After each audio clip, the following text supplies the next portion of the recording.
오늘 디모데후서 2장 1절부터 13절 읽었죠. 은혜 안에 강하라 라는 제목으로 함께 은혜를 나누고자 합니다. 우리가 살다 보면 힘에 부치는 일이 있습니다. 병 들어서 어려운 일도 있고 억울한 일 당할 때도 있고 어떻게 굉장히 애매한 고난을 받는 그런 경우가 있습니다. 그럴 때 우리가 어떻게 살아가야 되나? 어떻게 하면 이런 일들을 이겨내면서 승리할 수 있을까? 오늘 여기 본문 말씀 보면 사도 바울은 그렇게 얘기합니다. 믿음으로 낳은 아들 디모데에게 이렇게 권면하여 너는 그리스도 예수 안에 있는 은혜 안에 강해라. 그리스도 예수 안에 있는 은혜 안에 강해라. 디모데는 좀 마음이 온화한 사람, 정직한 사람, 진실한 사람, 충성된 사람이었습니다. 그런데 좀 내면은 연약해요. 내면은 두려움이 많았어요. 더군다나 이제 그 믿음의 거장, 전도 잘하는 이 바울 뒤를 이어서 에베소 교회를 이제 영적으로 이끌어가야 될 그런 디모데인데, 그런 영적인 그런 부분에서 리더해야 되는데 이 영지주의의 영향을 받은 유대인들, 또한 이제 밖으로는 에베소 교회의 그 타락한 문화, 이런 것들과 막 대적해서 싸워서 이겨야 되는데 이런 이길 그런 용기가 좀 부족했던 것 같아요. 그래서 이제 사도 바울은 은혜 안에 좀 강해라, 그렇게 이제 권면을 하는 겁니다. 우리들도 역시 마찬가지입니다. 이 세상을 살아갈 때 내 힘으로 안 되고 우리가 자꾸만 부딪히고 넘어지고 그러는 일들이 종종 있잖아요. 그럴 때 우리가 어떻게 살아가느냐? 하나님의 은혜 가운데, 주의 은혜 안에서 더욱더 강해져 가는 거예요. 그래서 오늘 여기 보면 삶에서 만나는 그런 다양한 고난, 우리가 살아가면서 만나는 그런 다양한 환난, 이런 어려움, 그를 이기는 그 강함의 원리를 오늘 여기 본문 말씀에서 우리에게 말씀해 주고 있어요. 자, 우선 강함의 원천은 어디에 있다? 예수 그리스도 안에 있다. 우리 강함의 원리는 돈에 있는 것도 아니고 권력이 있는 것도 아니고 지식에 있는 것도 아니고, 여기 보면 예수 그리스도 안에 있다. 1절 말씀 보세요. 시작. 내 아들아, 그러므로 너는 그리스도 예수 안에 있는 은혜 가운데서 강하라. 1장에서 보면, 지난주에 우리가 1장에서 우리가 말씀을 나눴던 것은 복음을 부끄러워하지 말아라, 십자가를 부끄러워하지 말아라. 그 수치스러운 십자가에 달린 예수 그리스도를 부끄러워서 못 믿는다. 또한 이 십자가를 증거하는 바울이 감옥에 갇혀 있는 것 때문에 부끄러워하지 말아라.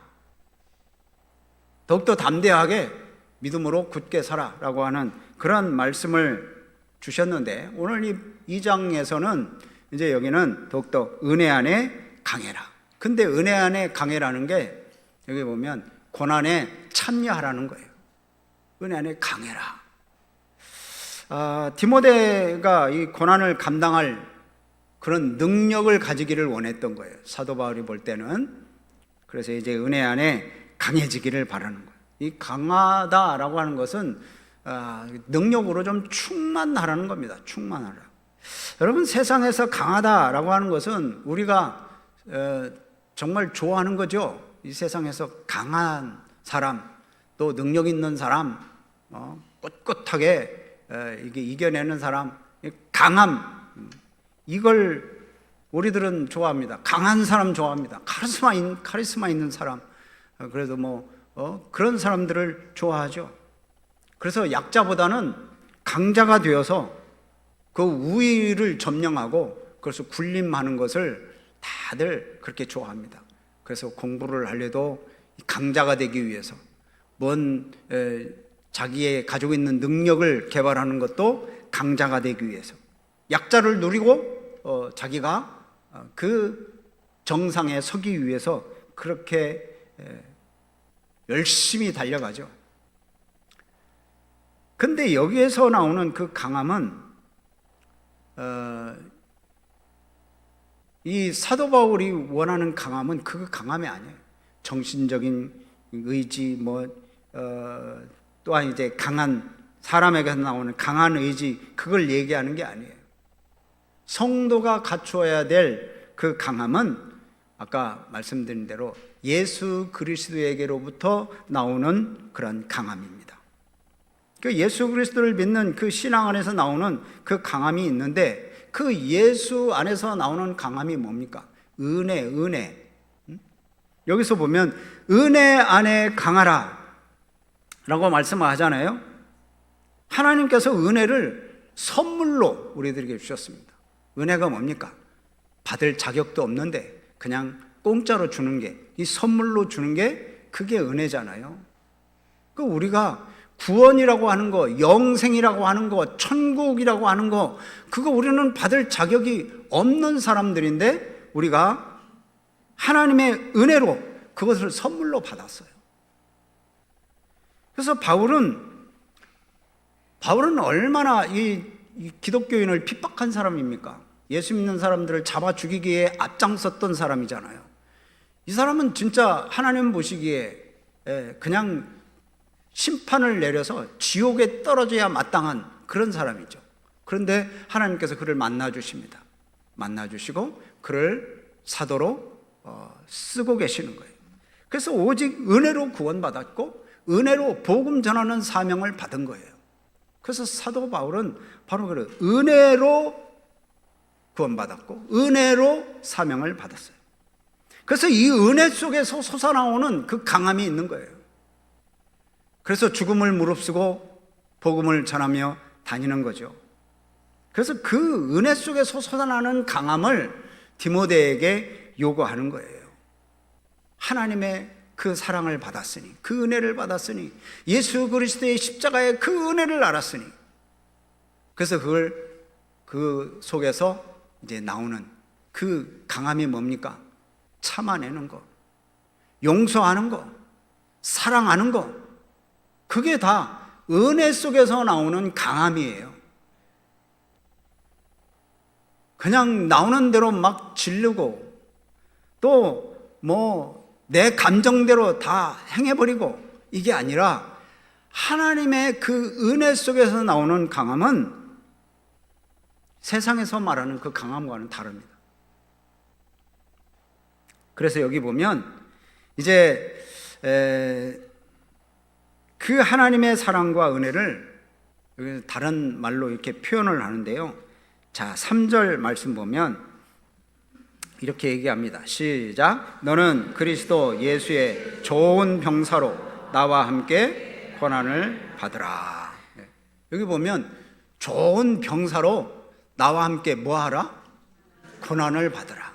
너는 좋은 병사로 내 뒤를 따라와라 그런 게 아니고 그냥 내 뒤만 따라와 그런 게 아니고 고난을 받으라는 거예요. 여러분, 이 은혜는 이 고난과 연결되어 있어요.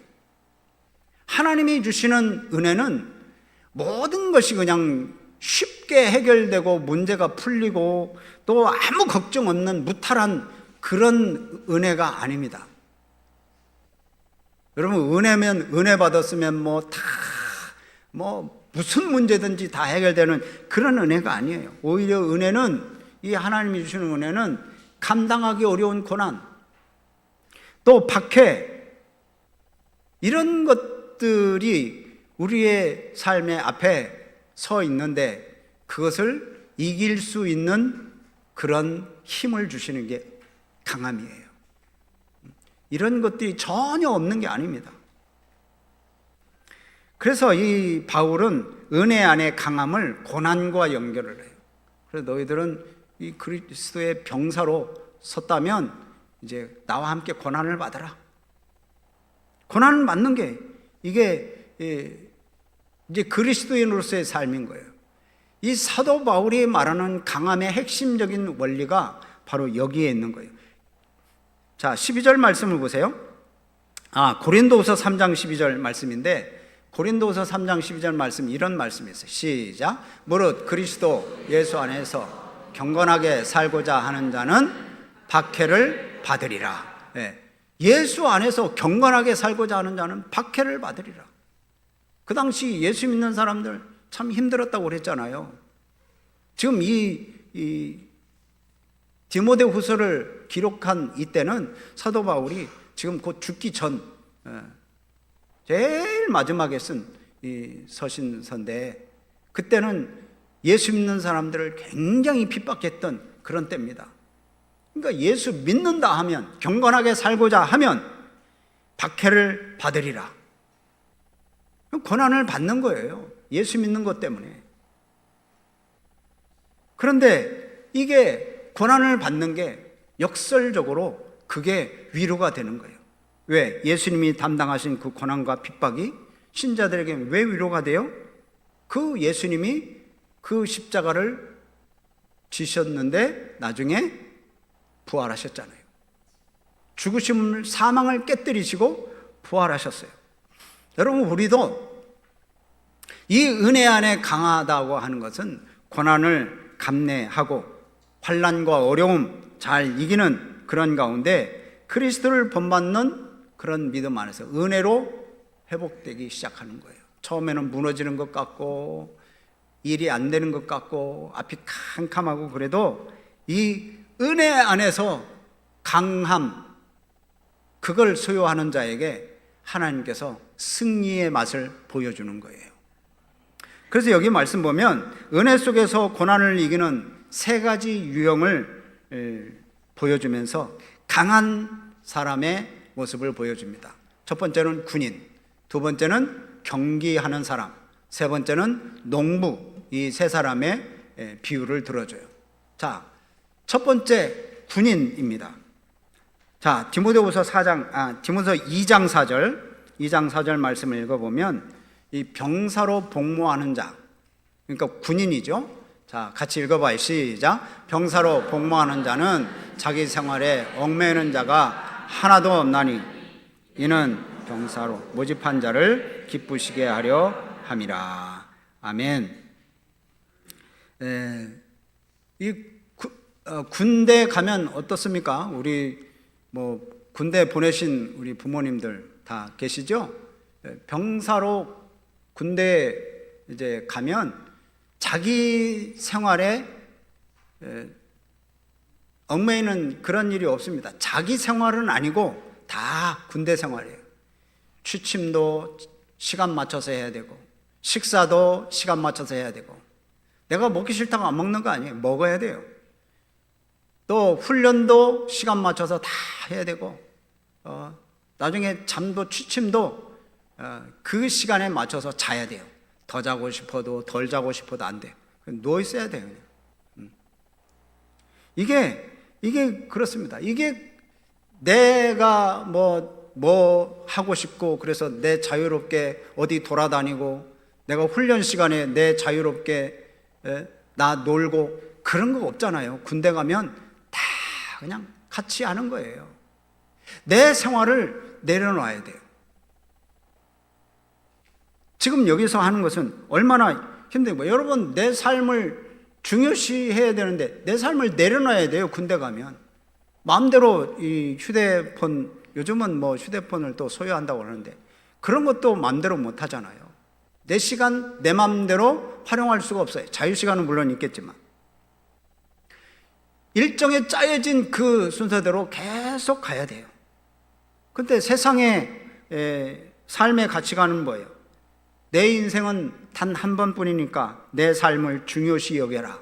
그래서 그 삶을 누려라 라고 하는 게 세상의 삶의 가치관입니다. 말은 틀리지 않은 것 같죠? 그런데 군대 가면 아니잖아요.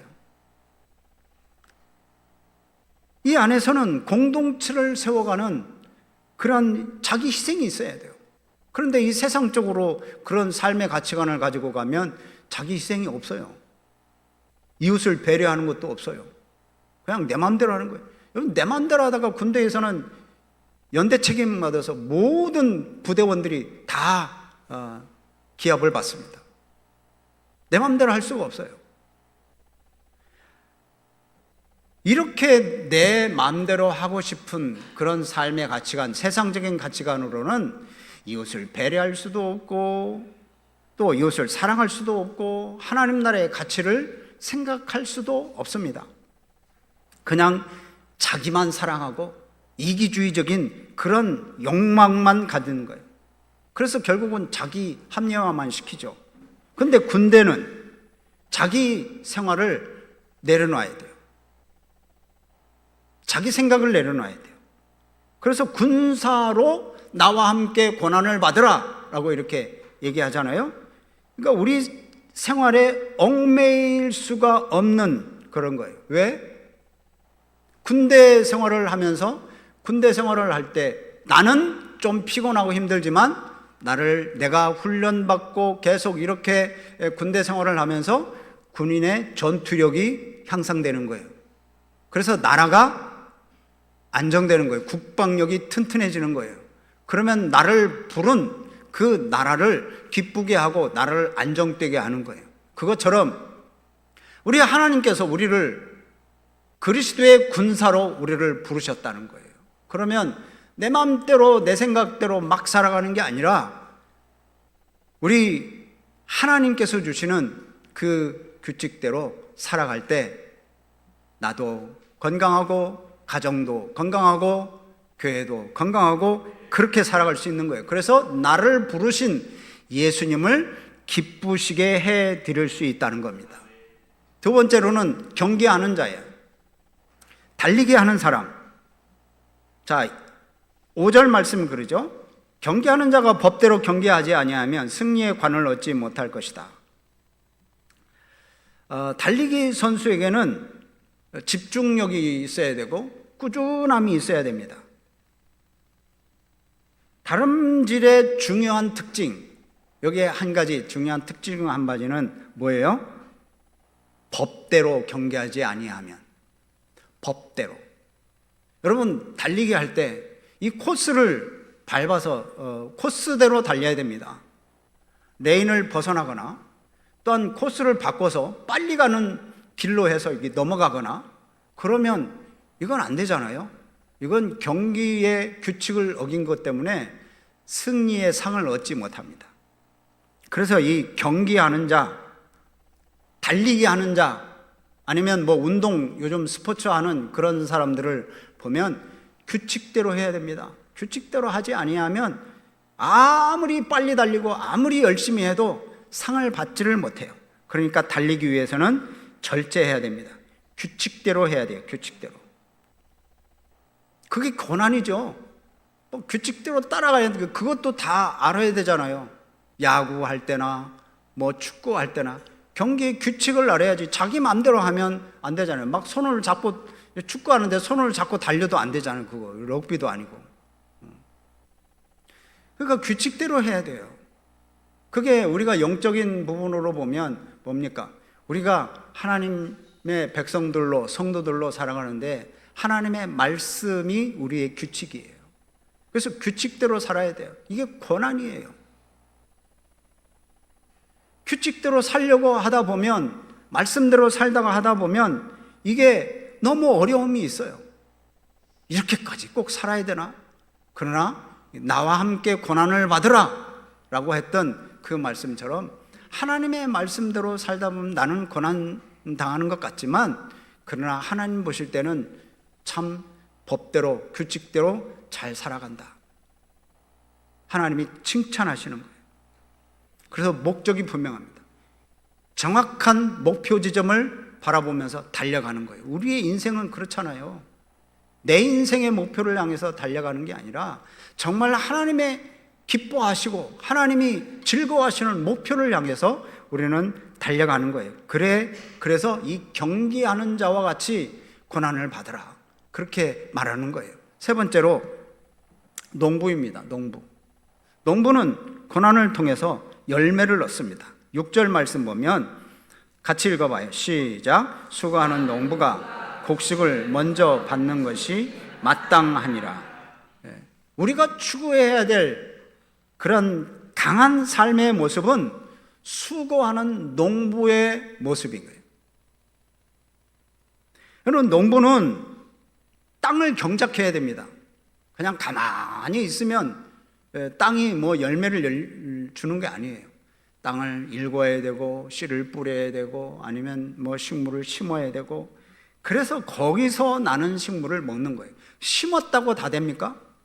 다 또 풀도 뽑아야 되고, 그래서 그걸 잘 가꿔야 되고 병충해도 막아줘야 되고.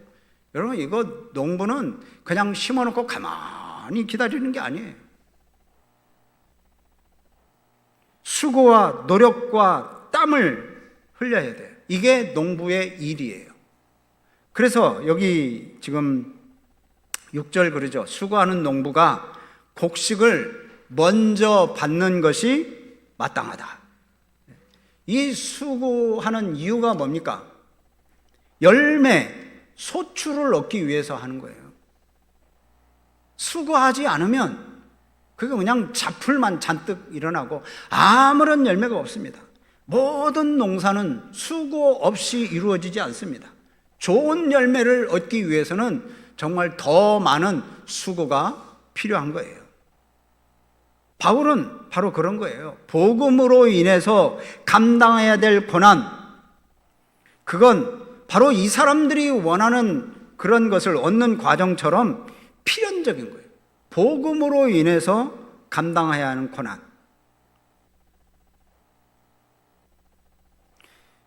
그래서 나와 함께 고난을 받으라 라고 이렇게 얘기하는 거죠. 그래서 고난을 통해서 하나님을 기쁘시게 하는 거예요. 자기 생활을 내려놓고 하나님을 기쁘시게, 또 규칙대로 살고자 하고 절제하면서 달려가서 승리의 면류관을 얻는 겁니다. 또한 이제 내가 노력하고 수고하고 땀을 흘려서 열매를 소출하는, 열매를 거두는 그런 삶이 되는 거예요. 그래서 은혜 안에 강해라 라고 하는 것은 바로 그런 겁니다. 그냥 뭐 세상적으로 주먹으로 강해라 이게 아니에요. 힘, 파워게임이 아니에요. 자기 생활을 절제하고 규칙대로 살고 땀을 흘리고, 그래서 강해져라는 거예요. 그래서 마지막으로 이제 사도 바울을 통해서 주시는 말씀은 죽는 것이 강한 거다. 이해가 잘 안 되시죠? 조용하시네. 죽는 것이 강한 거다라니까. 여기서 보면 그래요. 사도 바울이 고난을 능히 감당할 것으로 확신하는 이유는 십자가에 죽으신 예수님이 승리하셨기 때문에 죽는 것도 강한 거다라고 이렇게 말하는 거죠. 저도 그렇게 보고 있습니다. 여기서 보면, 자, 사도 바울은 이 복음 때문에 엄청난 고난을 받았습니다. 그것 때문에 감옥에도 갇히고 죽을 뻔도 여러 번 했잖아요. 그렇지만 거침없이 복음을 전했습니다. 구원 얻을 자를 위해서 그렇게 한 거예요. 자기를 위해서 그런 게 아니고 구원 얻을 자, 아직도 하나님을 알지 못하고 예수님을 믿지 않는 그런 사람들을 위해서 그가 그렇게 했던 거예요. 자, 한번 보시죠. 8절 말씀 한번 보세요. 8절 말씀 시작. 내가 전한 복음대로 다윗의 씨로 죽은 자 가운데서 다시 살아나신 예수 그리스도를 기억하라 라고. 예수 그리스도를 기억하라. 어떤 예수 그리스도? 죽은 자 가운데서 다시 살아나신 예수 그리스도를 기억하라. 그러면서 이제 9절 10절에 얘기를 하는 거예요. 내가 복음으로 말미암아 죄인과 같이 되어서 매이는 데까지 고난을 받았다. 이 복음 때문에 내가 지금 감옥에 갇혔다 이건 거예요. 내가 이 복음 때문에 감옥에 갇혔지만, 나는 갇혔지만 하나님의 말씀은 매이지 않는다. 10절 말씀 보세요. 또 10절 읽어봅니다. 시작. 그러므로 내가 택함 받은 자들을 위하여 모든 것을 참음은 그들도 그리스도 예수 안에 있는 구원을 영원한 영광과 함께 받게 하려 함이라. 아멘. 자, 내가 모든 것을 참은 이유는 누구를 위하여? 택함 받은 자들을 위하여. 그러니까 하나님이 택한 자들이 주님께 돌아오도록 그 사람들을 위해서 모든 것을 참았다. 왜? 그들도 그리스도 예수 안에 있는 구원을 받게 하려고, 그들도 예수 믿고 구원받게 하려고 자기가 이렇게 감옥에 갇히고 매여 있는 그런 상황도 다 참았다는 거예요. 이게 뭡니까? 아까 얘기했잖아요. 야, 너 죽은 자 가운데서 다시 살아나신 예수 그리스도를 기억해봐라. 그러면서 자기도 지금 그렇게 사는 거예요. 그 죽음 가운데 다시 살아나신 예수 그리스도. 그래서 자기는 이 복음 때문에 지금 감옥에 갇혀있고 쇠사슬에 매여 있다 해도 나는 갇혀 있지만 복음은 매여 있지 않는다. 그래서 죽어가는 그 많은 영혼들을 살리기 위해서 나는 기꺼이 죽는다. 그러는 거예요. 기꺼이 죽는다. 여러분, 죽는 것이 이게 강함이 되는 거예요. 그래서 내가 죽음으로 저 사람들이 산다면 나는 모든 것을 다 참겠다. 지금 이 사도 바울이 하는 얘기는 바로 그거예요. 그래서 제가 그런 거예요. 죽는 것이 강한 거다. 우리는 죽는 것이면 다 끝나고 연약하고 뭐 그냥 보잘것없는 것으로 생각하는데 아니에요. 우리가 복음 때문에 죽는 것이 제일 강합니다. 예수님도 그러시잖아요. 한 알의 밀이 땅에 떨어져 죽지 아니하면 한 알 그대로 있고 죽으면 많은 열매를 맺느니라. 예수님과 함께 죽는 자는 예수님과 함께 살 거라는 거예요. 그게 바로 이제 11절 말씀입니다. 자, 11절 말씀 시작. 미쁘다 이 말이여 우리가 주와 함께 죽었으면 함께 살 것이요. 아멘. 예. 예수님과 함께 죽는 자는 예수님과 함께 산다. 우리는 늘 그런 찬양 많이 하잖아요. 주님과 함께 죽고 주와 함께 살고. 그러면서 우리는 안 죽어. 절대 안 죽어. 잘 아시잖아요, 우리는. 근데 여기서 보면 죽으면 산다는 거예요. 인내하면 강해진다는 거예요. 여기서 보면 장차 왕노릇할 12절 보면 참으면 또한 함께 왕노릇할 것이요. 누구와 함께? 예수님과 함께.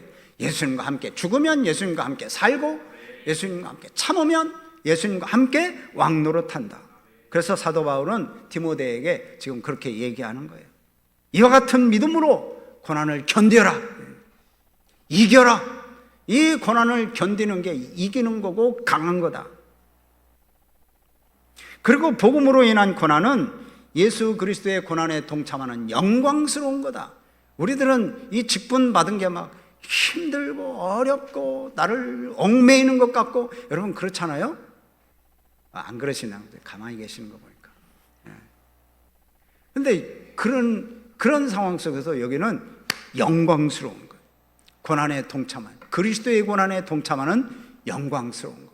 그러니까 우리가 이렇게 사도 바울처럼 좀 우리가 복음을 전할 때 우리가 너무 고자세로 복음을 전할 수는 없잖아요. 찾아가서 인사하고 예수 믿으라고 권하고 또 그렇게 그들을 또 하나님께로 인도하는 거예요. 이게 전도 아니었어요? 전도하기 위해서는 우리가 더 예수님을 닮아가야죠. 이제 다음 주는 이제 우리가 추수감사절이고 총동원 주일이잖아요. 한 달 전에 이 총동원 주일이라고 했는데 벌써 다음 주가 돼버렸어요. 여러분 되게 빠르죠? 여러분 기도 많이 하셨죠? 특별 새벽기도 기간 동안에 우리가 성숙되고 더 교회를 하나 되게 하는 그런 말씀으로 우리가 함께 나눴는데 더 성숙하고 더 영적으로 성장하고, 그래서 우리가 예수 그리스도의 복음을 전하는 자로 살아야 돼. 이 사도 바울이 그러잖아요. 믿지 않는 그런 많은 사람들, 그 사람들을 구원할 수 있다면 나는 매여 있어도 좋다. 그래서 야 디모데 너도 나와 같이 고난을 받아라. 그게 뭐예요? 뭐 감옥에 갇히라는 얘기예요? 그렇지 않아요. 이기라는 거예요. 믿음으로 은혜로 강해지라는 거예요. 여러분 우리도 은혜로 강해지는 성도들이 되시기를 바랍니다. 복음으로 인한 고난은 그리스도 고난에 동참하는 영광이다. 베드로전서 4장 13절 14절 말씀을 여러분 한번 읽어봅니다. 같이 시작. 오히려 너희가 그리스도의 고난에 참여하는 것으로 즐거워하라. 이는 그의 영광을 나타내실 때에 너희로 즐거워하고 기뻐하게 하려 함이라. 너희가 그리스도의 이름으로 치욕을 당하면 복 있는 자로다. 영광의 영 곧 하나님의 영이 너희 위에 계심이라. 아멘. 네, 아멘. 여러분 우리가 고난 때문에 움츠러들지 말고 이제 하늘 영광을 바라보면서 예수 그리스도의 그 복음을 전하는 사명을 감당하시길 바랍니다. 오늘 말씀을 정리합니다. 바울은 아들과 같은 디모데에게 얘기합니다. 복음으로 고난을 받으라 라고 이게 초대를 합니다.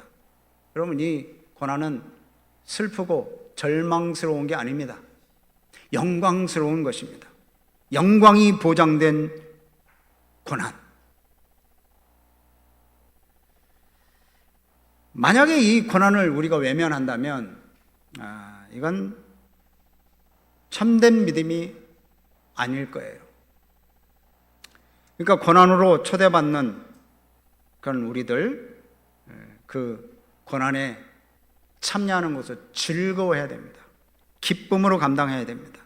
고난을 통해서 부르신 그 주님을 우리는 기쁘게 드리는 우리 성도들이 되시기를 주의 이름으로 축복합니다. 아멘. 자, 우리 오직 예수뿐이네 함께 우리 찬양하는데 가사를 한번 보시면 주께 묶인 나의 모든 삶. 주께 묶여 있다 그러면 막 답답할 것 같지만 그런 삶을 통해서 은혜를 우리가 선포하게 되고 또 그런 이 묶여 있는 것처럼 있지만 그래서 우리가 그 은혜로 버티고 그 은혜로 견디는 거예요. 참된 평안과 위로 내게 주신 주 오직 예수뿐이네. 예수님 증거하면서 살아가시길 바랍니다. 함께 찬양합니다.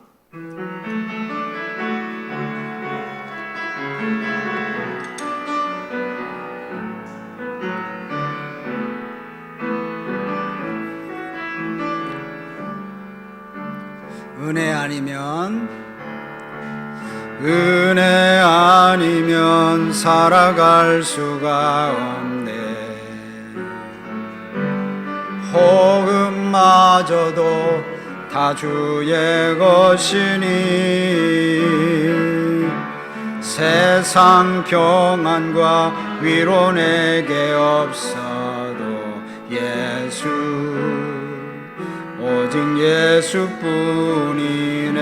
그 신계획 다 볼 수 없고 그 신계획 다 볼 수도 없고 작은 고난에 지쳐도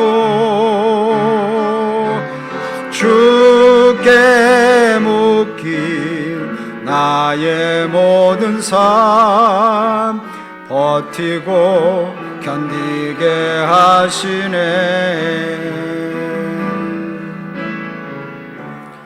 은혜 아니면 살아갈 수가 없네.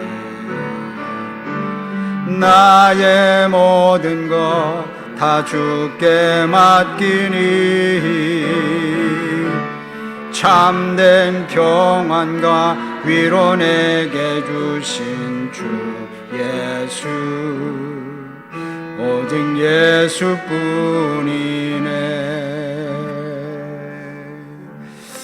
조용히 눈을 감으시고 말씀을 생각하시면서 여러분 기도하시기를 바랍니다. 은혜 안에 흔들리지 않는 그러한 믿음의 사람으로 살아가게 하여 주시옵소서. 복음을 위해 충성하며 끝까지 인내할 수 있게 해달라고 이런 기도하시고, 하나님의 신실하심을 믿고 또 순종하게 해달라고 우리 함께 통성으로 기도합니다. 하나님 아버지, 주님 감사합니다. 주님